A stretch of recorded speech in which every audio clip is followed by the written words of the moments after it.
Space, the final frontier. This is the Observer's Notebook, the official podcast of the Association of Lunar and Planetary Observers. Its mission to explore the solar system, to seek out new observations and data, to boldly go where no podcast has gone before. And now the host of the Observer's Notebook, Tim Robertson. Welcome to episode 146 of the Observer's Notebook, the official podcast of the Association of Lunar and Planetary Observers. I'm Tim Robertson, the host of the Observer's Notebook and also the coordinator of the training program within the ALPO. Thank you for downloading and listening. The ALPO collects and analyzes observations of various solar system bodies and associated phenomenon and publishes detailed reports concerning these bodies in its quarterly publication, the Journal of the Association of Lunar and Planetary Observers, also known as the Strolling Astronomer. This podcast depends upon donations from you, our listeners, to keep it alive. If you enjoy what you hear in the podcast, you can donate to it via Patreon. You can start by giving as little as $1 a month. If you feel even more generous, for $5, you receive early access to the podcast before it goes public. For a monthly donation of $10, you receive a copy of the Novice Observer's Handbook. And for $35 a month, you receive producer credits on the podcast. You can help us out by going to www.patreon, that's patreon.com/Observer's Notebook. And you can also join the ALPO. Membership begins at $18 a year. For more information, find us at www.alpo.astronomy.org. And we're also on the Facebook. Just search for ALPO Astronomy. And yes, this podcast also has its own Facebook page as well. Just search for Observer's Notebook. And if you enjoy what you hear in the podcast, please subscribe. That way you'll never miss another episode. And now, episode 146. I hope you enjoy it.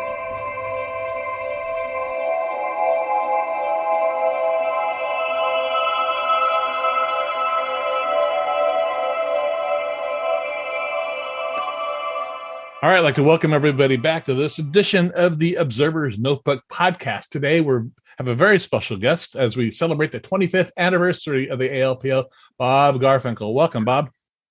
Can we go back from there? You said 25th. Didn't you mean 75? Oh, I'm sorry. I said 75. Yeah, I don't want to age myself that far. Yes, the 75th anniversary of the ALPO. Welcome, Bob. Well, welcome. Hello, everybody. Yeah, I'm Robert Garfinkle. I have been a member of ALPO since the late 1980s, but really my interest in astronomy goes back to when I was a kid. When we'd come home from an outing or whatever at night, my dad would point out to me the constellations and ask me later what was I observing. And when we would come home, he'd want me to point out the various constellations that were visible. So in 1963, I earned my astronomy merit badge with Boy Scouts, and also I got my Eagle that year. Oh, congratulations. Thank you. I was always interested in the moon.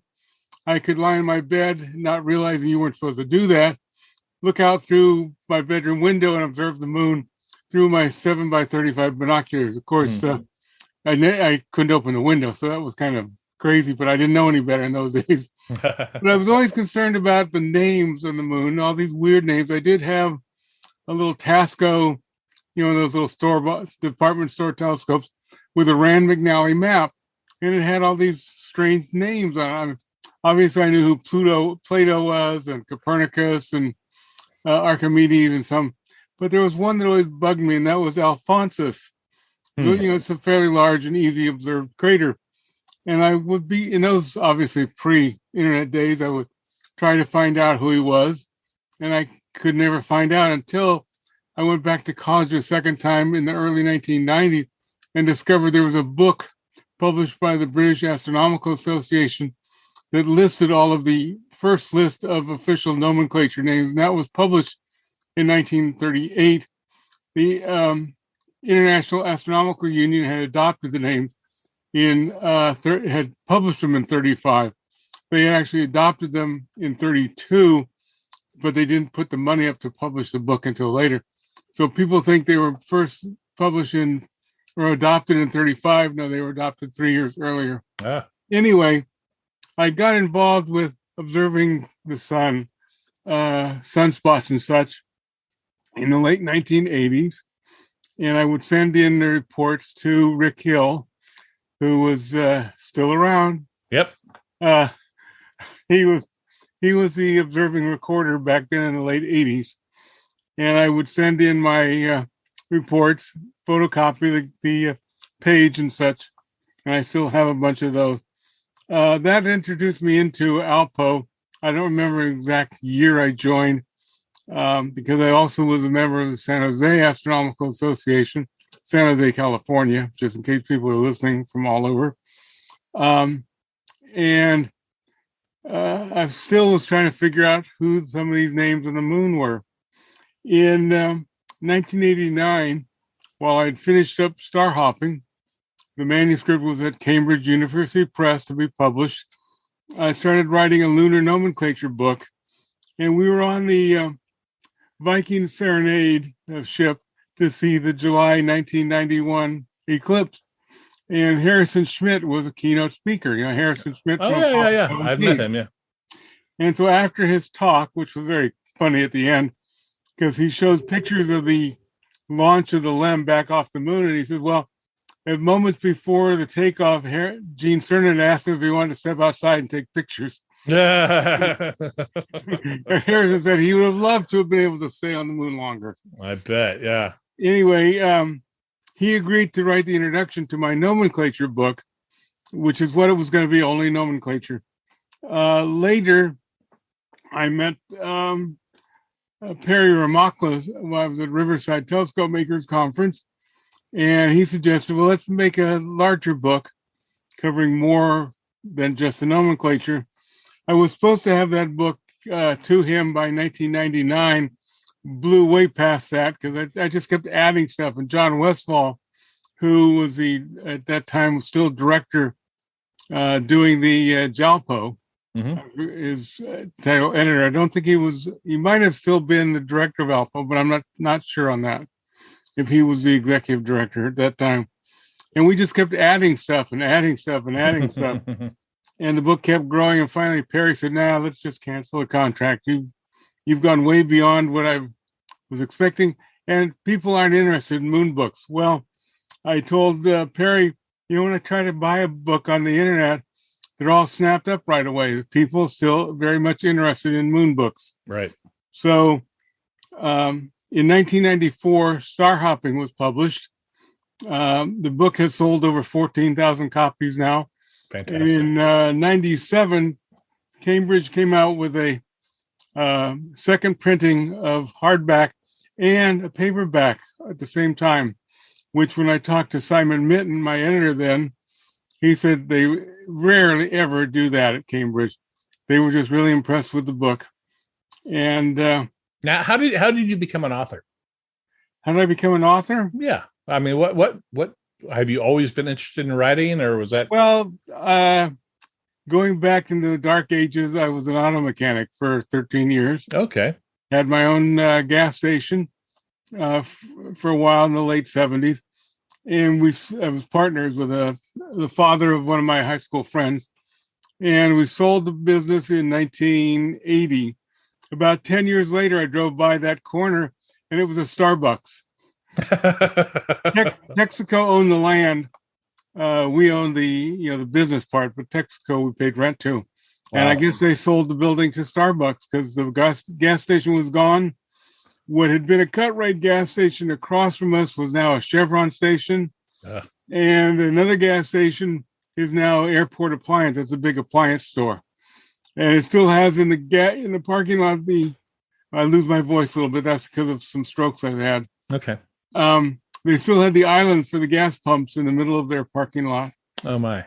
So anyway, while I was practically dying of the flu on Christmas in 96, a package came from Australia. And my wife said, "Now what did you buy?" And it was an offer to write the star hopping part of a sequel to a David Levy book called Skywatching. Right. This was a company that what we call a packager. They put together authors and writers and whatnot, and pictures and everything for a company that wants to publish a book. In this case, it was a combination of Time Life and the Nature Company. And so we only had a few months to write my part of the star hopping book. Will Terrian did the maps, and then I was to write up about the stars on the map, the star hopping. That book has been translated into German and Spanish as well. I have no idea how much it has sold. I haven't been in contact with the Australian company in years. And every time I go to bookstores, I find different color versions of the cover, and one time they put the two books together in a single volume that I came across. Okay. Now going back to your beginning of your writing, was that your first published work, or what was? Well, I published some short stories and things like that. Started to write, the Great American Novel, and while I still had the gas station, I just didn't feel I wanted to be 65 years old and still fixing people's cars. I hear you. So I started to write a book about Agent Orange, which was the herbicide used in Vietnam. Right. And I completed the novel. I was starting to send it out. And one agent thought I was writing a spy novel in which my spy was named Agent Orange. He had no idea what the herbicide was. Another agent thought I was rewriting the Vietnam War. And I was going to write to him and said, have you ever heard of Robert Ludlum? Because he's rewritten books on the end of World War II over and over and over again. But I wasn't that stupid to write back to him. I just the hell with it. That book I just have a stack of rejection letters. I had an agent and she was unable to sell it at that time. So I continued to write some fiction, short stories and such. One of my short stories was the cover story for an international short story book called Seedling, which was their young adult book. And they made some pictures based on my book. They drew, like not a cartoon, but drawings, and that was on the cover of that particular issue. And I won a couple of college writing contests, awards, and stuff like that. But I still would like to crack into the fiction world. But in the meantime, in 1998, I was elected a fellow of the Royal Astronomical Society, so I'm a FRAS. Okay. FRAS. But the real thing, as far as ALPO is concerned, in 2004, I went to Ocala, Florida, to meet with Jose Oliveras. Jose and we had known each other at Chabot in Oakland.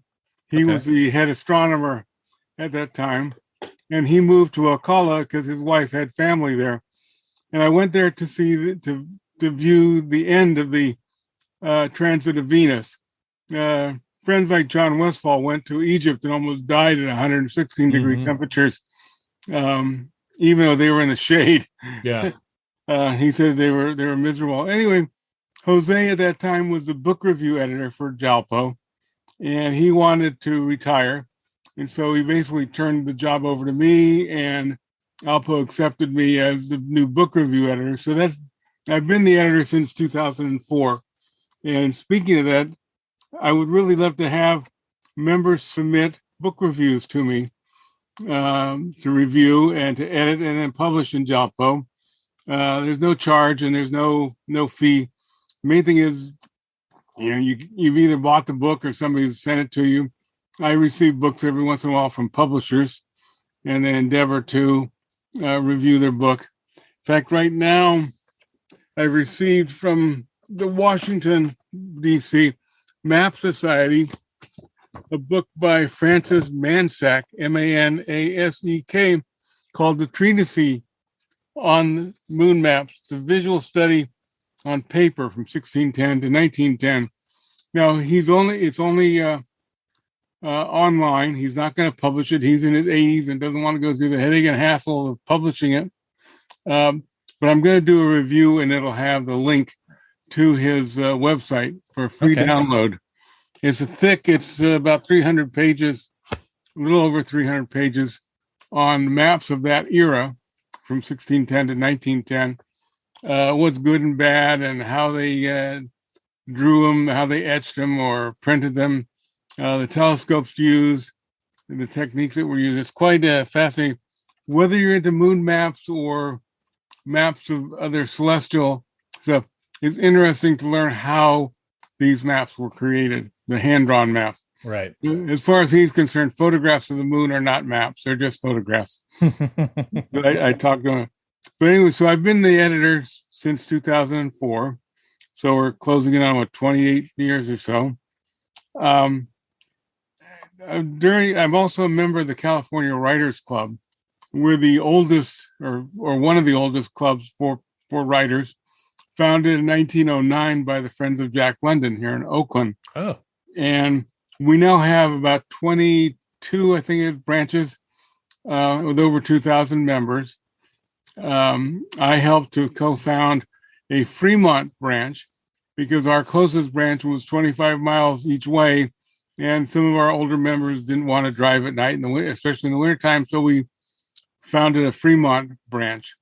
But also I served as president of the whole California Writers Association from 2010 to 12. So we had I just missed being the president during our centennial, but our branch was chartered in 2009, so we call ourselves the Centennial Branch. Okay, are you from the Oakland area? Well, I'm from Alameda. I was born and raised in Alameda. Okay, so you're a California kid all the way through. Huh? Oh yeah. Ah, it's nice to meet another native Californian. Yeah, we are rare. We are rare.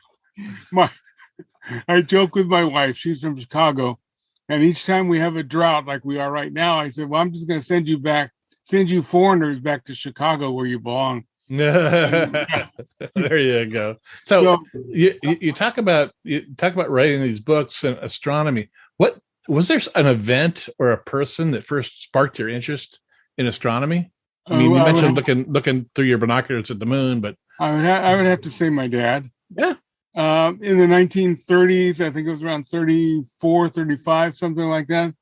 There was a total eclipse up in Tacoma. Okay. And he and a bunch of buddies hopped in somebody's car. They were still in high school at the time and drove up to Tacoma to see the eclipse. My dad was very much into astronomy. I mean, well, astronomy is a side act to photography and such. That was one of his main hobbies. And he was also a scout leader. Okay. Member of Boy Scouts for over 70 years when he passed away. Oh my goodness. Head of the local council, and drove my mother crazy because he was council president year after year after year. And she was glad when he finally stopped being president, kind of more or less because of her insisting that he no longer do it. But he was a scoutmaster all those years.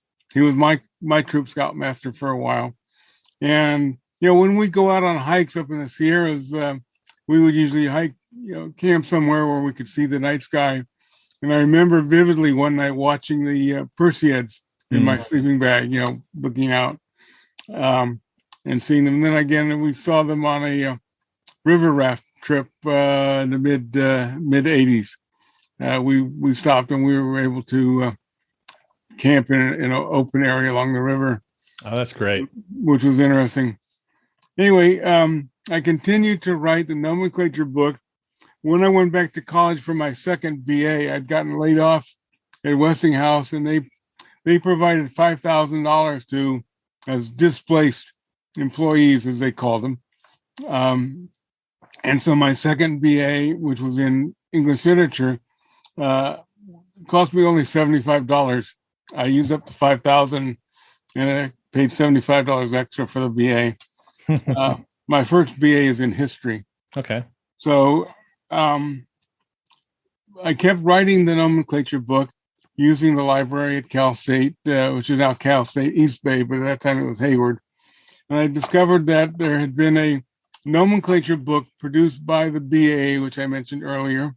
Through interlibrary loan, they got me a copy. I ran upstairs to the copy machine and copied it so I could take it home, and found out that Alphonsus was Alfonso X of Spain. And he's on the moon because he brought in a whole bunch of scholars to translate these Arabic texts, which were actually just translations of Greek and Babylonian texts into Latin for distribution. He had a whole team of scholars doing that.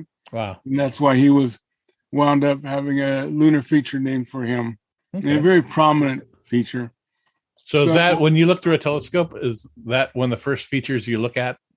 Well, if it's visible, I mean, it is pretty much in the center right. of the disk. And I mean, obviously you can't see it the first few days. Right. You start seeing it as we're getting closer to full moon. Once it becomes visible, in Luna Cognita, I go by the chapters go by lunation days. Mm-hmm. So the day it becomes fully visible, and I like right now I forget right offhand which day that is. But that's one of the things in Lunar Cognita is showing you each lunation day, and then that's the first chapters, what I call star hopping or moon hopping chapters, or somebody calls them crater hopping chapters. And then I go from full back to new moon in one chapter, because you have already described all the features. But now when you see them after full moon, things are different. Like as an example, the O'Neill Bridge, which is actually not a bridge, it's just a gap between the mountains on the western edge of Mare Crisium. But in the lighting just right during the after full moon, it can appear to be a bridge. You can't see it when the sun is shining from the west, during the waxing phases, but you can see it during the waning phases for a couple of days. So I talk about things like that. What do you see different between sunrise and sunset? But in 2011, prior to 2011, Nick Knass, a friend of mine, wrote a book on celestial charts and asked if I would do a review of it for ALPO. And so I needed a copy, and I called Springer. Nick gave me the phone number and who to talk to, and they sent me a copy of the book. And I did do a review in ALPO of his celestial charts, maps and such. In 2011, there was another Springer book that I wanted to get a copy of. And so I called the same number, talked to the same gal. And she said, well, what are you doing now? And I said, well, I'm writing a big book on the moon. And as I thought she was going to die of a heart attack, she said, we're looking for a big book on the moon. Yeah. So I had a proposal I had sent to Cambridge, and they had turned it down. Lucky for me, because I really don't want to talk bad about Cambridge, but they do lousy moon books. Unfortunately. So saving me, I didn't fall into that trap. Although my contract said I had to send them, my next astronomy book proposal, which became Luna Cognita. Okay. So actually, within a couple of weeks after talking to the gal at Springer, I had a contract. Oh, wow. And at that time, Luna Cognita was only about 1,100 pages. It's now, in its published form, over 1,800 pages. Except for the chapter on drawing the moon, which a few friends supplied me with their words on how they did it. I wrote the rest of the book basically myself, along with help from people like Galileo. By using their words and right. descriptions and such. And then John Westfall wrote the foreword. And I do have a picture of John in the book. If you look at that, if you buy the book and you get it, you'll see that John is holding the map with south up, because when they took that picture, he had the Luna Incognita program going, where they were trying to observe the southern hemisphere, the southern pole, because Lunar Observer, Orbiter, had not filmed that area of the moon. There were big gaps. And so he was trying to, with other people, when the southern pole was visible, highly visible, because the moon, it appears to rock, but actually it's because sometimes it's above the ecliptic and sometimes it's below the ecliptic, and sometimes it's the point where we can see greatly underneath the moon, as you want to say it, or above the moon, depending on whether it's above or below the ecliptic. And so John was a map maker. He was a professor of geography. Right. And so that was a program that he had. So the picture is John holding the map, the moon, the globe, you might say upside down, holding with south up. Okay. So with Springer, I kept writing, adding, and I said, well, how big do you want this? And the people at Springer said, well, just write until you've got everything in it that you want to have in it. So the one thing that I was working on but didn't finish, as far as I was concerned, because I ran out of material, was what's Appendix M, as in mother. It's dealing with the lunar mansion systems. There's all kinds of stuff about the Arabic systems and the Chinese systems and the Indian systems, but I came across a Hebrew one, the Kabbalistic one, and I didn't have all the full information, and I really felt bad about not being able to finish that. So at the present time, I have found more books. At that time, one of the people said, well, it goes back to King David. Well, no, it actually goes back to the 1650s or so, when a man called Cornelius Agrippa wrote a book, the 3 books on occult philosophy, in which he outlined all 28 Hebrew mansion names and such and descriptions. So I found that after I published Luna Cognita. So I'm in the process of hopefully making a second edition that I could include a better description of the lunar mansion system, and other things will also be published in there. So Luna Cognita. People ask why the weird name. Well, it's Latin and it means the known moon. Okay. You go online and you look up the moon, and you'll find hundreds and hundreds of books with the word moon in the title and with a subtitle.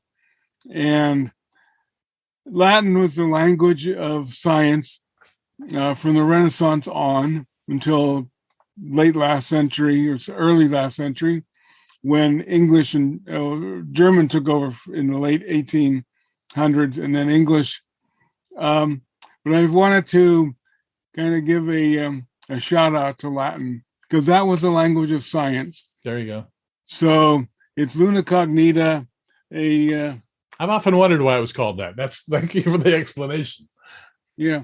It's a comprehensive observer's handbook of the known moon. Mm-hmm. So if they do look for moon, and the bookseller has included the whole subtitle, it'll pop up. Okay. It sold about 4,000 copies so far, both in hardback and ebook. In fact, I was dealing with Randall Rosenfeld, who's the curator at the Royal Astronomical Society of Canada Library, and I asked him, I said, do you have a copy of Luna Cognita? He said, yeah, he has access to the electric version. So lots of electronic versions were sold to libraries and such, college libraries and university libraries. But it has sold about 4,000 hardbacks. It's 3 volumes. If you order the book from Amazon, you're likely to get only 1 book instead of all 3. They've had a horrible time sending out just 1 volume to customer 1, volume 2 to customer 2, and volume 3 to the next. No. And they come wrapped with a big notice on them, do not open and whatnot, wrapped in red tape and all that, and they still break them open and sell them. According to my editor at Springer, they've done that with other Springer books as well. Oh my goodness. If you order it directly from springer.com, they do not charge shipping, and they know how to send out all 3 books. Okay. Now, the reason it's in 3 volumes, although I wrote it in InDesign as 1 volume, is Springer's printing presses can only handle 1,200 pages. So with 1,800, they thought, well, okay, we'll divide it into 2, 12 and 600. And they thought, no, that's going to look kind of weird. 1 thick volume, 1 thin volume. So they decided to split it into 3 and then add the table of contents to all 3 volumes. I'm toying with the idea of doing a 4th volume that will cover the far side, but not so much a description of how, what to look for, just describing the craters and stuff like that, who they're named for. One of the things that always bugged me personally was all these old books would just say let's say the astronomer they want to talk about was John Smith. Well, it would be J. Smith. Well, who is J. Smith? So I wanted to make and add the person's name. Okay. I wanted to the full name. So it might be John Quincy Smith. Instead, they would just put J.Q. Smith, maybe. Dealing with the U.S. Geologic Survey, they maintain the database for the International Astronomical Union. This is in Flagstaff, Arizona. And when I got their first list published in 92, it was full of errors. They had the wrong names, the wrong nationalities, the wrong, there was one guy they had there having lived 150 something years because they transposed the last two digits of his life. And so he went from like 40 something years old to like 80 years old. I mean, he lived to be about 80. They had him like 120 something. They also had another person where they transposed the years and he was like less than 20. No. Yeah. So I worked with Jennifer Blue, who was in charge of the database at that time. And I sent them over 900 corrections. Wow. There were some that they even had the totally wrong coordinates for, or they had the wrong religion, or actually we took out all religion references. And because that was not needed, but they had the wrong nationalities, wrong professions. It was just a mess, and I did not want that in my book. I did not want the errors. Yep, I hear you. So that's why I spent the time doing that. So in Luna Cognita, it's as correct as we could be, with full names, full Arabic names, and all of their titles, which had not been done before. And so for each feature, and who it's named for, I give a brief biography of that person. Earlier books would just say, here's crater A and it's named for so-and-so, and it's so big and it's located, and that was it. Especially the Wilkins and Patrick Moore book from the mid-50s. And even then, Wilkins got all kinds of names wrong, misspellings and such. And I wrote to Patrick Moore. I communicated with him a number of times. And he said, I had nothing to do with that list. You could talk to Wilkins. Well, Wilkins had been dead 40 years because he died in 1960. So Wilkins washed his hands of that list. So it took a while for me to finally get all the names on that list correct. There was a Spanish author who produced a book on all of the amateur astronomers in Spain, and a bunch of them were names that Wilkins had put on his map, his 300-inch map. There were a handful of them were finally approved by the IAU, but most of them have never been approved by the IAU. But they're on his map, and sometimes you see them popping up as if they were an official name, and they're not. Oh, wow. The other thing is that Donald Menzel, who for a time was in charge of producing a set of maps for NASA, and he added a whole bunch of names of artists and singers and such, and Pablo Casal, and it was one of them, Maria Callas, and so one chapter I talk about his disallowed name, who they were, and such, what features he was trying to name, and he published the maps, even though the IAU had said don't put it with those names on them. He did it anyway. So it's kind of like the International Star Registry, huh? Yeah. Well, in a way, he put these names on. Also, I need to take a drink for a second. The Rand McNally map that I told you about, which was from the 1950s, had these names on it that I couldn't find because they had taken Wilkins names, some of them. One of them that really bugged me was AMAT up in the northwestern quadrant. And I searched and searched and searched. I finally found he had been a general in Barcelona during the Spanish Civil War. And he had written a book on artillery, a manual on firing artillery. But he was also very much interested in astronomy. And I forget right offhand the astronomy book that he wrote. So I finally, after searching and searching and searching, found out who that feature was named for, but it's not an official name. And that's in my chapter on Wilkins' name. The other is that I've added, was in my chapter on lunar rays and banded craters.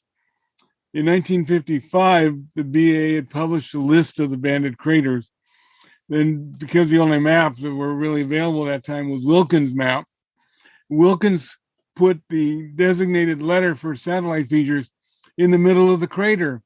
So you didn't know who that satellite crater belonged to. And so the 1955 list had wrong craters designation. I was able to sort of use the orthographic coordinates that were listed, although Wilkins' map, although some people think it's the greatest thing, map ever created, he had an offset on his lines of longitude and latitude from sheet to sheet. They just don't line up. And so it was a real problem to try and figure out which feature he was trying to give a name to. And so I was able to work with that and a lot with Richard Baum, who brings me up. Richard and I communicated quite a bit. He was from the UK. A proud moment for me is I was on the Walter Haas Award Committee. Walter had appointed me several years in a row. And I came up with Richard Baum's name. And it was the first one ever by ALPO, the committee, to be unanimously voted on. Oh, wow. And I don't know if anybody's been unanimous since then. But I've been running the committee for the last few years, and no one's been unanimous. Oh, okay. I didn't know who was in charge of it. Yep. But yeah, Walter appointed me, which was quite an honor for me. I did get to meet him, I guess it was 2011 or 12. I forget right offhand, where we had the convention in Las Cruces. Mm-hmm. And I got to meet him. And I took my copy of ALPO, the JALPO Act, in those days it was a strolling astronomer, July 1st, 1947 issue, although it was like the third or fourth issue, because that was my birthday. No. And so he autographed that for me. So I still have that.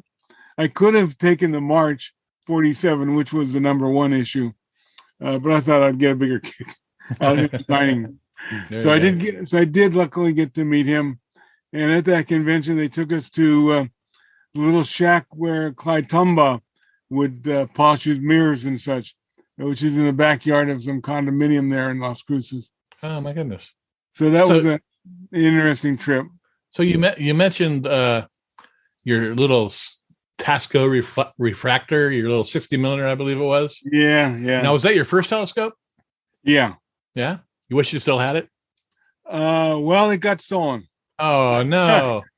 We were about to move 35 years ago to our current house. We've been here 36 years. And I was using my motorhome like a moving van because I would load stuff up. Mm-hmm. And somebody broke in. I don't remember whether I locked it or not. And the tube was taken. Now, underneath the kitchen table were the legs for the telescope. And I had filled them up with buckshot to make them heavy, right, and steady, because those Tascos are so wobbly. Right. So a year or so later, my wife and I went to Riverside Telescope Makers Conference, and our daughter was maybe 6 or 7 at the time. She did not go. She stayed with friends. And when I came home, she said, "Did you buy me a telescope?" Well, somebody had the tube for sale for $10. So I bought the tube. So that's, I still have that telescope. My ex-wife won a Tasco in some dinner or whatever. So she gave me that. Oh. So I have 2 of those things. But my main telescope, is a Meade Schmidt-Cassegrain 10-inch. Oh, nice. I also have a 8.5-inch with Browning glass reflector from 1874, 1875. Oh my goodness. The problem is I don't have the correct size mirror. The gentleman who sold it to me sent me an 8-inch soda glass mirror, and it needs an 8.5. The way the mounting is for the mirror, it's got to be the right size. And I've just never gotten around to hunting for an 8.5 because it's an oddball size. But I would love to get it back together. Yeah. Problem is, after I had my major stroke in 2014, my telescope has gotten exceedingly heavy. I hear you. I'm very weak on my left side, and so it's difficult for me to try and hold the tube up and mount it on the tripod. So for the last few years, I'm just back to my 15 by 50 Canon binoculars, the image stabilizing binoculars. Although for the conjunction of the Jupiter and Saturn a year or so ago, I took out one of my little Tascos and set it up for the grandkids to look through. Had them come over and we set it up so they could see that, and then they used my binoculars to see some other things. But now you sound like you're a visual observer, that you don't do much imaging. Yeah, I was never really into photography. Okay. Although I did buy an early CCD camera from Celestron, so I could write up about it. And it was very frustrating to use because you had to take pictures and different exposure times and focus and get it just right, and then take the picture you wanted to take. And it was just a lot of hassle. Now people just aim their digital camera skyward, boom, make my pictures. It's the technology nowadays on imagers and the software for processing the images are just really amazing. It's really amazing. Yeah, far beyond what I could talk about. So if you had your dream telescope, what would it be? Well, I do have access to the 20-inch telescope up at Chabot. There you go. Okay, that's a pretty nice telescope to have access to. Yeah. No, I would probably want a nice little observatory. I live on a corner. Okay. And so I have street lights almost not directly in front of my house and street lights down the street. When I did star hopping, I could avoid the street lights by hiding along the side of my house. The tree was small, and I could set up the telescope along the side of my garage and use that. I had a narrow view, but I could do that. Now the trees are so big I can't even see the sky from that spot. Oh my goodness. But I could still until the stroke, I could take the telescope out and set it up on the lawn because I'm observing the moon, and it doesn't matter how bright it is around you. Right. But I'm also a life member of the Fremont Peak Observatory Association, and we are online. We have a 30-inch reflector up on the state park there at Fremont State Park, which is about 45 miles south of San Jose. It's 75 miles from my home. I'm about 25 miles to San Jose. And we go up there and show the sky. I've given a few lectures. We have what we call the Starbecue, where we have a barbecue for members. And then a lecture. Sometimes we've had guys from Stanford or other universities give talks. And I've given talks on the moon and star hopping. But we show the sky to the general public. We also set up smaller telescopes outside the observatory. We built concrete pads with electricity outlets for the electrical telescopes and such.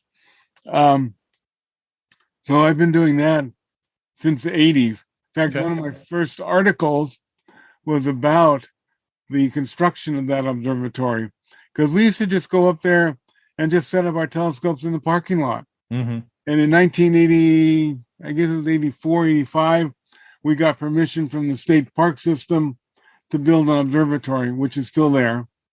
And Kevin Medlock, who built the 36-inch telescope at Chabot Space and Science Center, which is now called Nellie.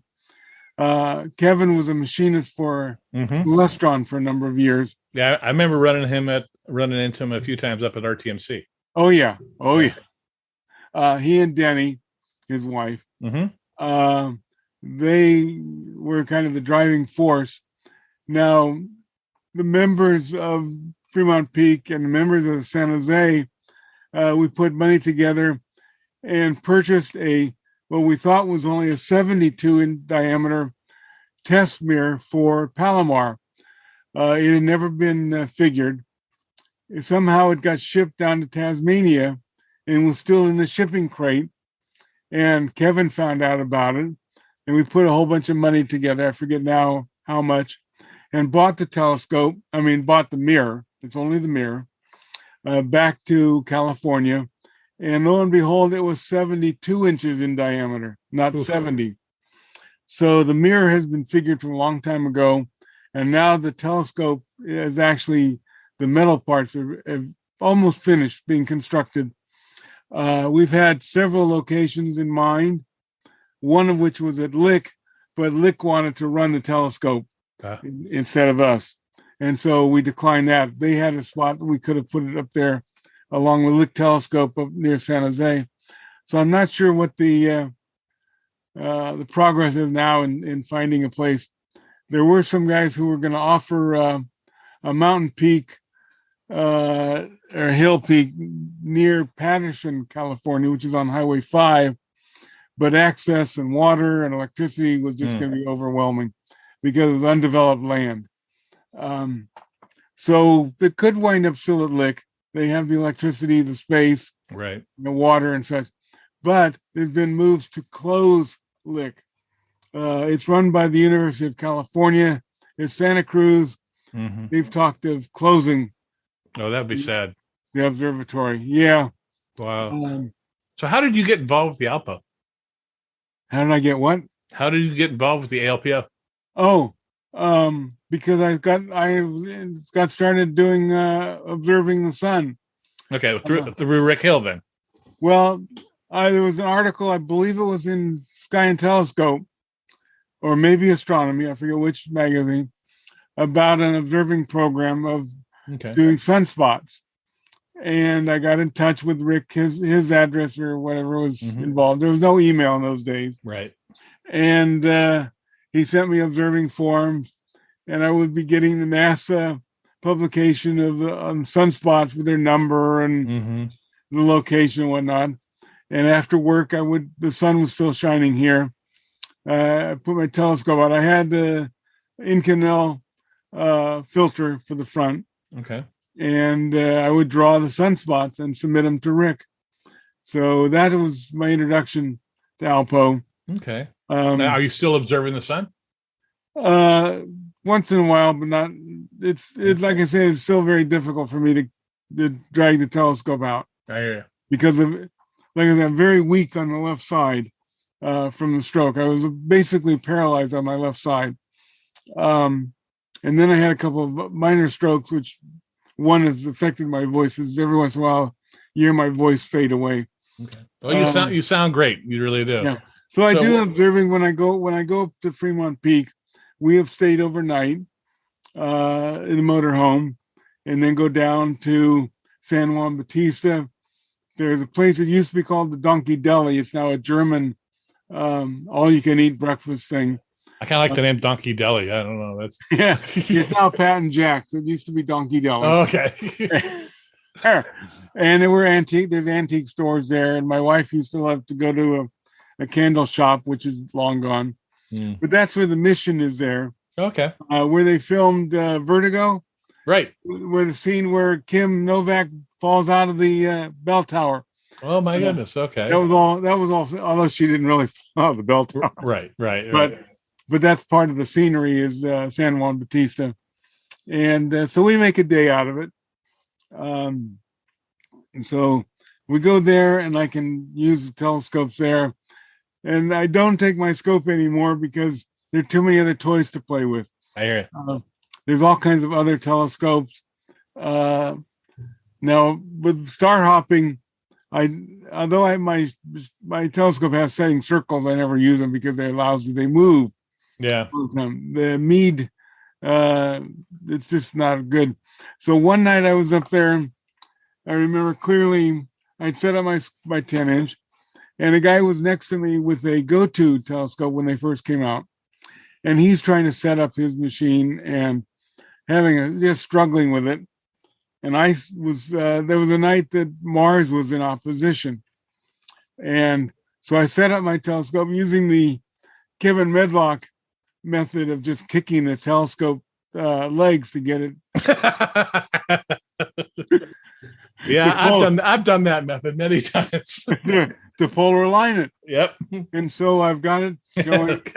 I've got, aimed at Mars, and this guy's still struggling to get his, settings right and whatnot. Right. And I walked away, and I'm looking at other telescopes and whatnot. I come back, and Mars is still directly in the middle of the eyepiece. There you go. And I showed the guy, and he about died. But today, just learn how to start out. Go get my book. Yeah, go get me my book. Now, you've been a member of the ALPO for a long time. How have you seen it? How have you seen it change over the years? Well, new faces. Mm-hmm. I've seen the publication become more professional under Ken. Mm-hmm. It's amazing, isn't it? Yeah, and now Shawn is. As far as the workings, I think we've become more professional, you might say, as far as the operation of the organization, which is normal. I'm also the vice president of the Niles S&A Silent Film Museum here in Niles. And we are still struggling with getting paperwork in order, although we've been around only 15 years, not 75. It's getting job descriptions. We had a executive director. She quit after only a few months. We've been trying to fundraise. Let me back up for a moment. The Niles S&A Silent Film Museum. The S&A was originally founded in 1907 by a man named George Spohr and Bronco Billy Anderson. And instead of just using an S and an A, they made it into a word, S&A. Now, in 1912, Bronco Billy brought a film crew out to Niles, California, which is now part of Fremont. For a short time, it was at the actual end of the Transcontinental Railroad.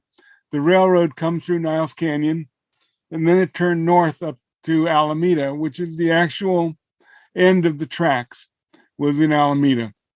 And then you took a ferry over to San Francisco. Eventually, they went south to San Jose and up the peninsula.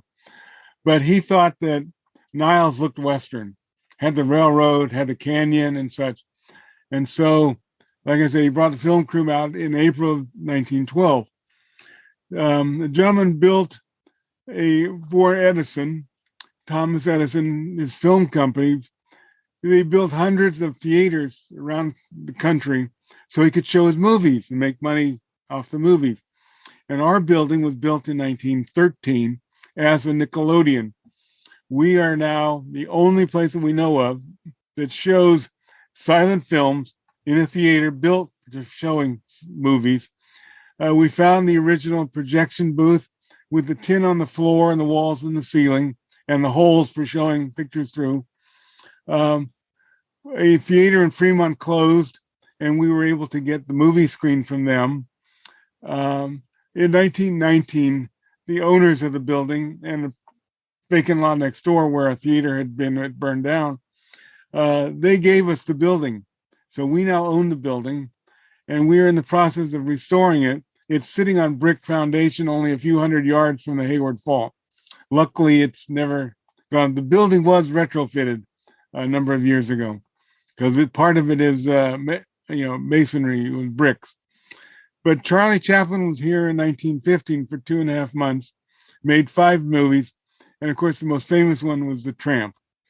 So the end of this month, on the 25th, we'll have our annual Charlie Chaplin Days. We show his movies.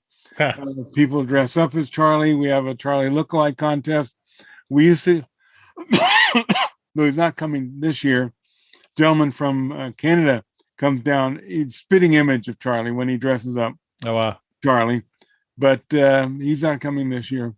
So we do have a photograph of Charlie and his leading lady, Edna Purviance, standing next to the house next door to us, but the camera angle is such that you see the theater.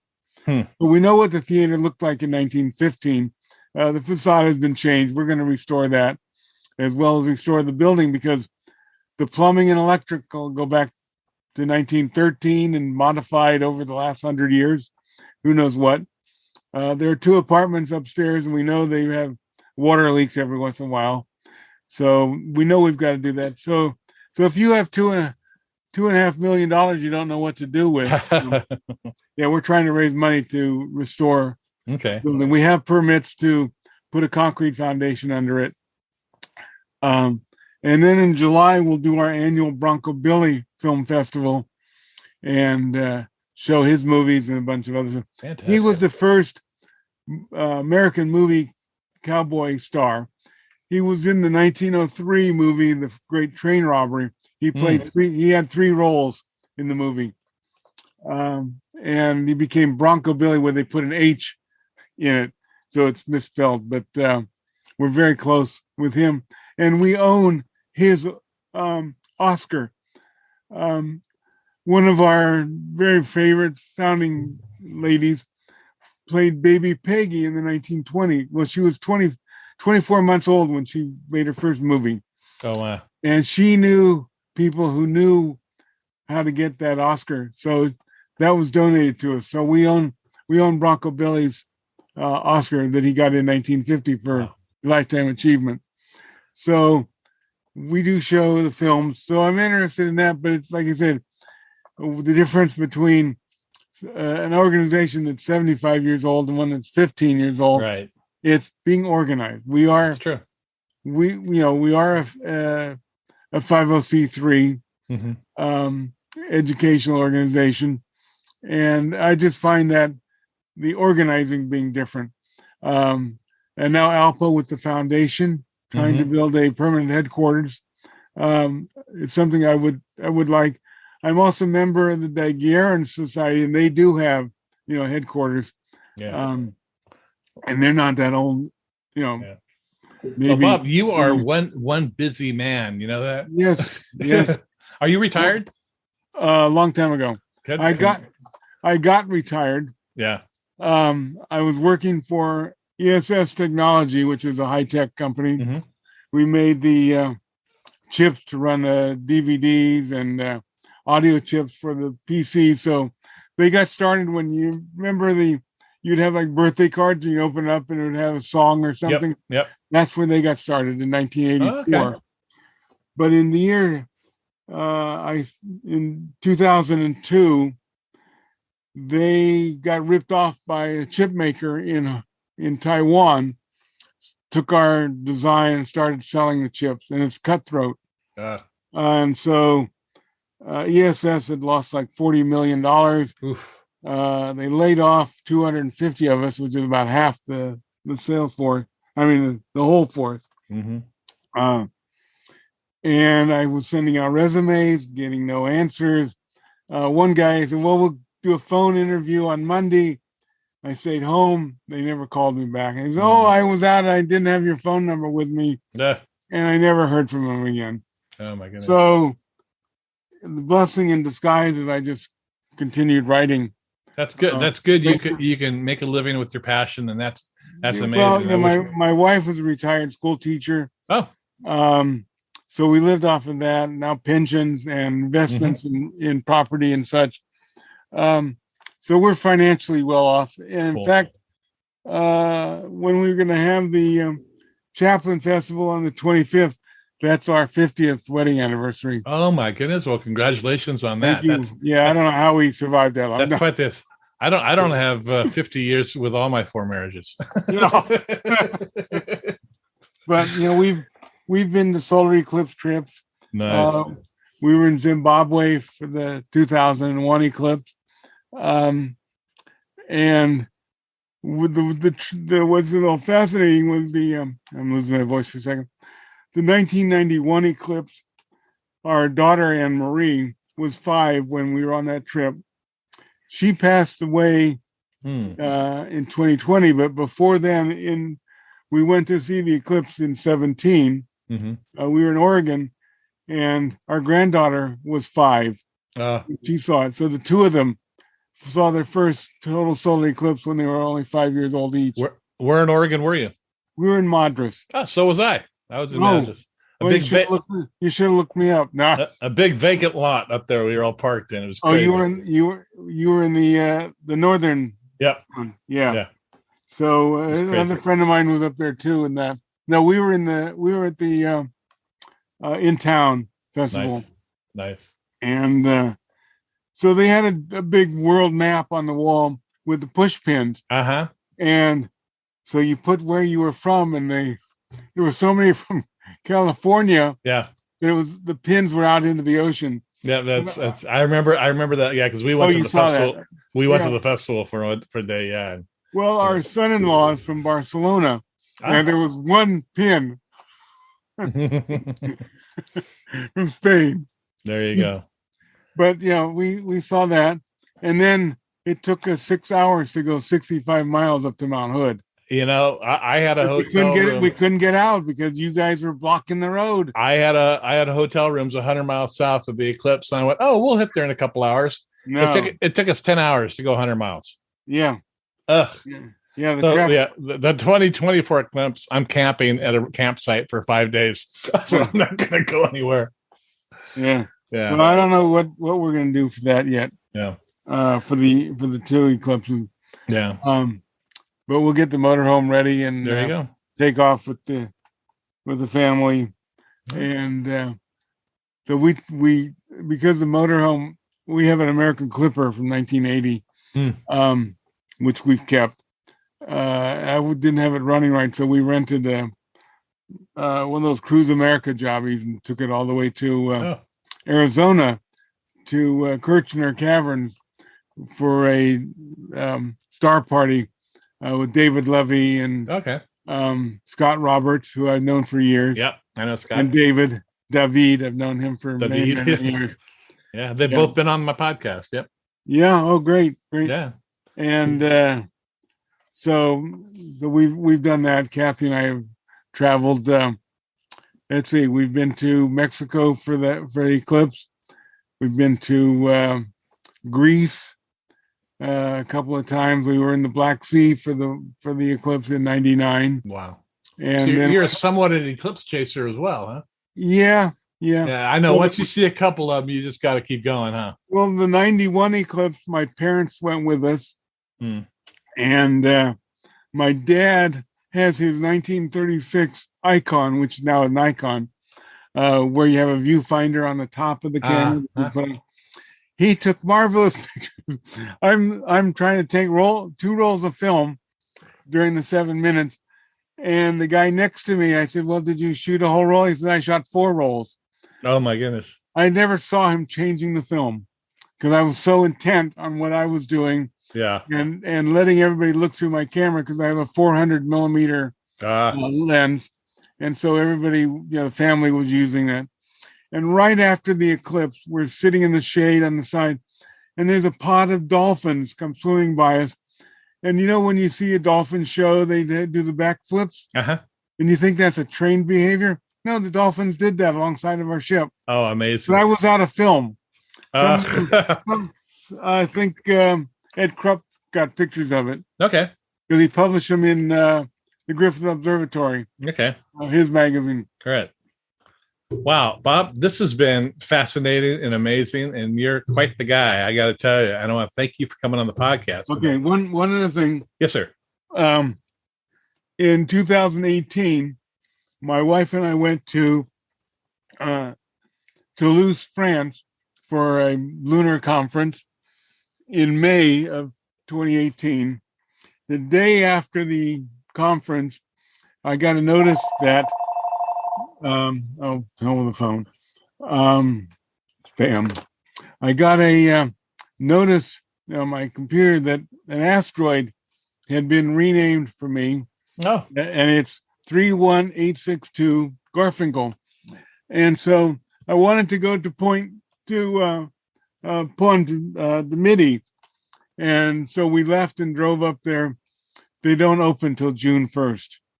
So we got to see the observatory from far off. The thing is, if you go to Spain in May, most of your hotel rooms are not going to be air conditioned because they don't turn them on until June 1st. So crazy. That happened in a couple of hotel rooms. Oh my goodness. So anyway, yeah, we've enjoyed our trips. Nice. Enjoyed Greece, seeing the Parthenon, enjoyed the Black Sea, seeing Odessa. Yeah, it's fun to travel. Much tied, we went to Yalta to see part of the trip. But yeah, we've been around the world. We haven't been to Asia yet. We've missed any eclipses there. Well, you're still young. Go do it. Well, health reasons are going to hold us up from now. So anyway, yes, it's been a joy. Yes, it has. I do want to say, anybody listening, if you have astronomy books that come out, or you buy some that you recently published, please send me a review. My address is in the ALPO. I would love to get more reviews. They come in once in a while, and we look them over and get them published. Great. So I'm putting that plug in because I do need more reviews all the time. But anyway, Tim, thank you for asking me to do the podcast. I appreciate it. And wish everybody good hunting, observing the sky, clear skies. Although for the lunar eclipse last month, we got clouded out. We had a beautiful view down here. No, we got clouded out. I'm sorry to hear that. No, it happens. Yeah. All right, Bob. Well, this has been fun. Thanks for coming on. Thank you. All righty. Okay, bye.